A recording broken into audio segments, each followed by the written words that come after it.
राठौड़ परिवार का नाम सुनते ही गायत्री देवी हैरान रह गई। गायत्री देवी बिजनेस में एक्टिव होने की वजह से राठौड़ परिवार के बारे में अच्छे से जानती थी।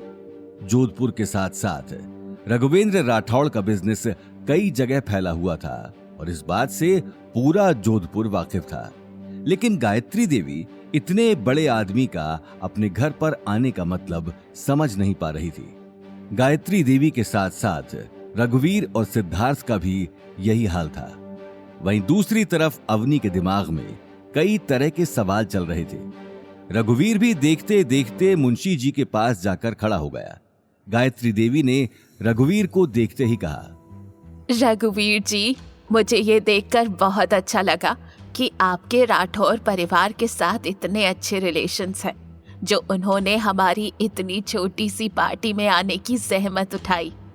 गायत्री देवी की बात सुनते ही रघुवीर एक पल के लिए सकपका गया और खिसियानी हंसी हंसते हुए मुंशी जी को देखने लगा। वो ये बात अच्छे से जानता था कि उसका राठौड़ परिवार से कोई लेना देना नहीं था, लेकिन गायत्री देवी के सामने ये बात कहकर वो अपनी बेइज्जती नहीं करवाना चाहता था। अपने पापा की पहचान देखकर सिद्धार्थ का सीना भी घमंड से चौड़ा हो गया। वो अगले ही पल गायत्री देवी के पास चला गया और उनके कान में फुसफुसाने लगा, दादी, मेरे पापा का तो सुमेर पैलेस में जाना होता ही रहता है। वो अच्छे से जानते राठौड़ परिवार के सभी मेंबर्स को। ये बात सुनते ही गायत्री देवी की आंखों में गहरी चमक आ गई। अरे वाह, ये तो मेरे लिए बहुत बड़ी बात है। शनाया की शादी के बाद तो राठौर फैमिली के साथ मेरा भी उठना बैठना हो जाएगा। सिद्धार्थ अपनी बात कहकर हॉल में रखे महंगे महंगे गिफ्ट्स देखने लगा। उसे अभी तक अपनी आंखों और कानों पर यकीन नहीं हो रहा था कि उसके सामने जो हो रहा था वो सच था, लेकिन सच्चाई तो सिर्फ गौतम ही जानता था। सिद्धार्थ अगले ही पल गौतम की आंखों में आंखें डालकर देखने लगा।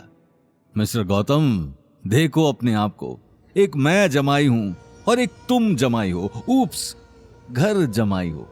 क्या औकात है तुम्हारी मेरे सामने? कुछ भी नहीं। तुम अवनी के ऊपर ही नहीं, पूरे अग्रवाल खानदान के ऊपर बोझ हो, बोझ। सिद्धार्थ के ताने सुनकर मुंशी जी का चेहरा गुस्से में लाल हो गया। वो अगले ही पल सिद्धार्थ को मुंह तोड़ जवाब देने के लिए आगे बढ़े, लेकिन गौतम ने उसी वक्त अपनी आंख के इशारे से उन्हें रोक दिया। वहीं दूसरी तरफ सिद्धार्थ की बात सुनकर सभी जोर जोर से हंस रहे थे। ये देखकर अवनी की आंखें नम हो गईं। उसकी नम आंखों को देखते ही गौतम बिना कुछ कहे वहां से निकल गया। सिद्धार्थ एकटक उसे जाते हुए देखने लगा। पार्टी में एक के बाद एक इतना सब कुछ होने के बाद गायत्री देवी ने सभी को मुस्कुराते हुए कहा, ओके, तो अब बहुत हो गई बातें।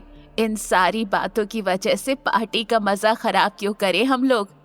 आज मेरे लिए सबसे बड़ा दिन है, क्योंकि आज मेरी सबसे प्यारी पोती शनाया की सगाई सिद्धार्थ जैसे होनहार लड़के से होने जा रही है। मैं चाहती हूँ कि आप सभी लोग इस खुशी के पल को एंजॉय करें। गायत्री देवी की बात सुनते ही सभी मुस्कुराते हुए उन्हें देखने लगे। एक ही पल में पार्टी का माहौल नॉर्मल हो गया। सिद्धार्थ भी अपनी झूठी शान के साथ लोगों के साथ मिलने जुलने में लग गया। वहीं मुंशी जी की नजरों में अभी तक सिद्धार्थ के लिए गुस्सा भरा हुआ था। वो अगले ही पल गौतम को ढूंढने लगे। तभी उनके पास गौतम का कॉल आ गया। जी हुकुम। मुंशी जी, जो नेकलेस मैंने अपनी के लिए खरीदा था वो आप लाए हैं ना? जी हुकुम, लाया हूँ। ठीक है, मैं पीछे वाले गेट के पास खड़ा हूँ, आप जल्दी आ जाइए और ध्यान रहे कोई देख ना ले। जी हुकुम। ये मुंशी अभी आया। गौतम से बात करके मुंशी का चेहरा खिलखिला उठा। नेकलेस अब तक उनके छोटे से बैग में ही था, जिसे वो हमेशा अपने साथ रखते थे।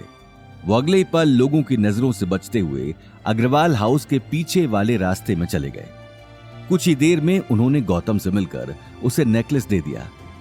नेकलेस देखते ही गौतम को अवनी का ख्याल आ गया। मुंशी जी एकटक गौतम की आंखों में देख रहे थे। देखना, ये नेकलेस देखकर अवनी खुश हो जाएगी। हुकुम, गुस्ताखी माफ, लेकिन ये मुंशी आपसे एक बात बोलना चाहता है। हाँ, कहिए ना मुंशी जी।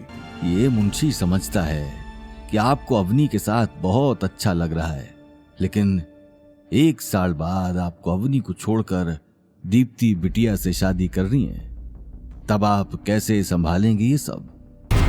आगे की कहानी जानने के लिए देखिए अगला एपिसोड सिर्फ पॉकेट एफएम के यूट्यूब चैनल पर और रॉयल वारिस के सारे एपिसोड्स को सुनने के लिए डिस्क्रिप्शन में दी लिंक से डाउनलोड करें पॉकेट एफएम ऐप।